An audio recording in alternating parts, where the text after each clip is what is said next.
Драго ми е што првата точка во заедничката изјава која што туку ја подпишавме се однесува токму на нашата одлучна определба на потполна европска и евроатлантска интеграција на земјите од југоисточна Европа, но и на нашата посветеност на регионалниот и европскиот мир и безбедност. Успешноста на А5 иницијативата се должи токму на тоа што 4 од 5 земји членки веќе станаа членки на НАТО и активно придонесуваат кон колективната безбедност и безбедноста на регионот. Токму затоа и денеска се обврзавме дека земјите од иницијативата А5 ќе продолжат да ги поддржуваат сите регионални аспиранти на нивниот пат кон целосна евроатлантска интеграција, затоа што сите ние цврсто веруваме дека политиката на отворени врати лежи во основните принципи на НАТО и на А5 иницијативата. Во име на земјите членки изразувам благодарност за континуираната поддршка и лидерство од страна на Соединетите Американски држави и другите сојузници во Алијансата во заокружување на евроатлантските аспирации на земјите од регионот. Во контекст на глобалната безбедност, земјите од А5 едногласно ја осудуваат непровоцираната руска агресија врз Украина, која представува закана за глобалниот, европскиот и регионалниот мир и безбедност. Остануваме посветени на нашата поддршка на Украина, која има потполно право да ја одбрани својата територијална независност и сувереност. За да ја зацврстиме безбедноста, мораме да ја интензивираме регионалната соработка. Тоа е особено важно во размената на информации кои ќе ни овозможат заеднички да се одбраниме од влијанието на трети земји кои може да ја подкопаат нашата регионална стабилност. Заеднички потврдивме дека успешно ги реализираме заедничките активности кои беа предвидени во годинешниот акцијски план. Дел од нашите активности е и заедничкото учество во поддршка на НАТО мисијата во Ирак, што представува уште еден значаен придонес кон безбедноста на глобално ниво. Се согласивме дека концептот за ревитализација на А5 е добра основа за развој на потенцијалот за соработка.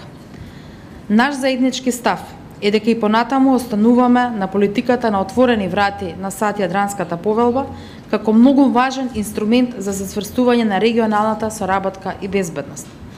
Од тука, во заедничката изјава се согласивме дека продолжуваме да ги поддржуваме барањата на земјите наблюдувачи за членство во оваа иницијатива, се разбира доколку тие сакаат да бидат дел од овој форум и се подготвени да придонесат за мирот и безбедноста во согласност со принципите на иницијативата. 2023 година ја заокружува втората деценија од основањето на Сад-Јадранската повелба. Досега постигнавме многу и се уверивме дека преку постојана взаемна поддршка и соработка можеме да ги постигнеме заедничките цели и да имаме постабилен и безбеден регион. Ќе продолжиме со несмалено темпо се до потполна европска и евроатлантска интеграција на земјите од југоисточна Европа, што е од огромно значење за регионалната, но и европската безбедност и стабилност. Почитувани колеги, дозволете да ви се заблагодарам за денешната заедничка работа, која доведе до овие заеднички заклучоци кои се од големо значење за сите нас. Очекувам и наследниот министерски состанок на оваа иницијатива, кој ќе се одржува во Албанија следната година, да покажеме силна посветеност кон регионалниот мир и поуште поинтензивна одбранбена соработка. Ви благодарам. Добар ден.